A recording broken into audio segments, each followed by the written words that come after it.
Uma pessoa que teve o privilégio de sua família abrigar a Arca do Senhor nos tempos do Antigo Testamento, mas teve um desfecho trágico por agir com pressa e tocar na arca, foi Uzá.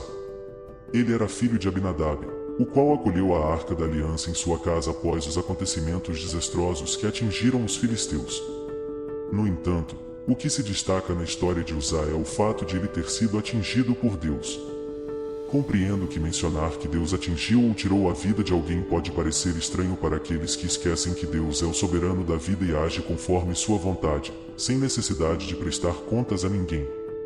Isso não significa que Deus seja injusto ou maligno, pelo contrário. Histórias como a de Uzá evidenciam que Deus é perfeitamente justo e sagrado, ao mesmo tempo em que é plenamente misericordioso, bondoso e amoroso.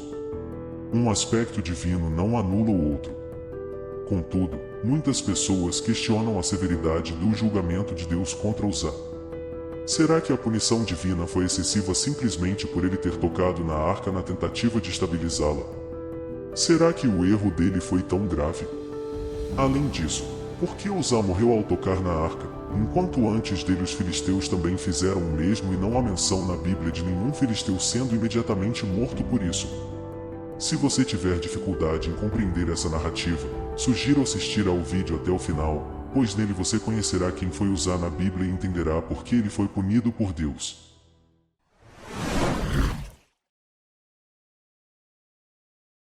Como foi dito, Uzá era filho de um homem chamado Abinadab, de acordo com o texto bíblico. Uzá também tinha dois irmãos chamados Eleazar e Aió, sendo que este último também estava presente quando ocorreu o incidente que custou a vida de Uzá. Alguns estudiosos argumentam que talvez Uzá e seus irmãos não fossem especificamente filhos de Abinadab, mas sim seus descendentes, talvez seus netos. No entanto, eles estavam relacionados de alguma forma com Abinadab. No entanto, para entender melhor a história de Uzá, também precisamos retroceder um pouco mais na história bíblica, mesmo antes do período do governo de Samuel. A Bíblia nos diz que quando os israelitas foram derrotados pelos filisteus na época das mortes dos sacerdotes Ofni e Finéias, filhos do sumo sacerdote Eli, a Arca da Aliança foi capturada. Os filisteus levaram a arca para suas cidades, mas foram punidos pelo Senhor. Aterrorizados e incapazes de suportar as desgraças que lhes aconteciam, os filisteus entenderam que a Arca da Aliança tinha que ser devolvida aos israelitas. Foi nesse contexto que a Arca da Aliança acabou sob os cuidados dos homens de um determinado lugar. Eles trouxeram a arca para a casa de Abinadab e escolheram Eleazar, filho de Abinadab, para ser responsável por ela. Depois de muitos anos com a arca na casa de Abinadab, Davi, que na época reinava sobre os israelitas, decidiu trazer a Arca do Senhor para Jerusalém, confirmando a posição da cidade como centro religioso de Israel. No entanto, a missão de transportar a arca foi um desastre. Eles colocaram a arca em um novo carro puxado por bois, e Uzá e Aió foram responsáveis por dirigir o carro. Inicialmente, o transporte da arca foi acompanhado por uma procissão que fez uma grande celebração diante do Senhor. No entanto, algo aconteceu quando a procissão se aproximava do Eira de Naco. Parece que os bois tropeçaram ou fizeram algum movimento brusco que fez a arca tombar. Em uma reação apressada, Uzá estendeu a mão para firmar a arca, e a ira do Senhor se acendeu contra ele. Assim, o texto bíblico diz que Deus feriu Uzá, e ele morreu ali ao lado da Arca da Aliança. Por causa disso, aquele lugar ficou conhecido como Peres Uzá, que se refere ao surto da ira de Deus. Este evento abalou muito o rei Davi. Ele até temeu o Senhor e naquele momento desistiu de continuar o transporte da arca para Jerusalém.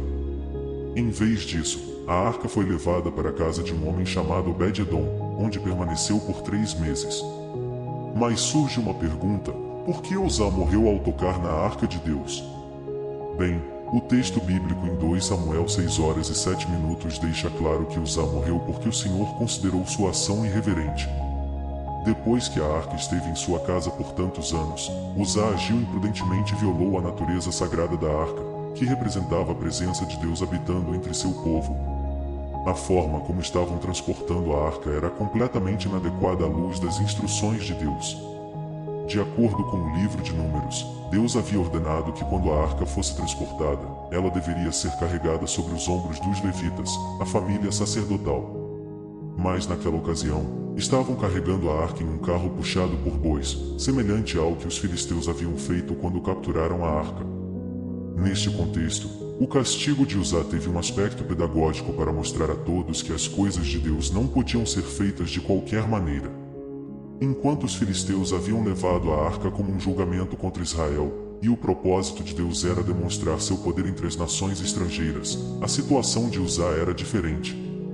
A arca estava sob os cuidados de sua família por muitos anos, então a maioria dos estudiosos entende que sua família provavelmente era levítica, e parece lógico presumir que Uzá teria conhecimento das ordenanças de Deus sobre como a arca da aliança deveria ser transportada. Portanto, quando chegou a hora de a arca ser levada para Jerusalém, o lugar que se tornaria o centro de adoração a Deus em Israel, os responsáveis por ela desconsideraram as ordens do Senhor e tentaram transportar a arca à sua maneira. Nesse contexto, o castigo de Uzá serviu como uma lição para mostrar a todos que as coisas de Deus não podiam ser feitas de qualquer maneira. Agora eu quero saber, você já conhecia a história de Uzá na Bíblia? Escreva nos comentários abaixo.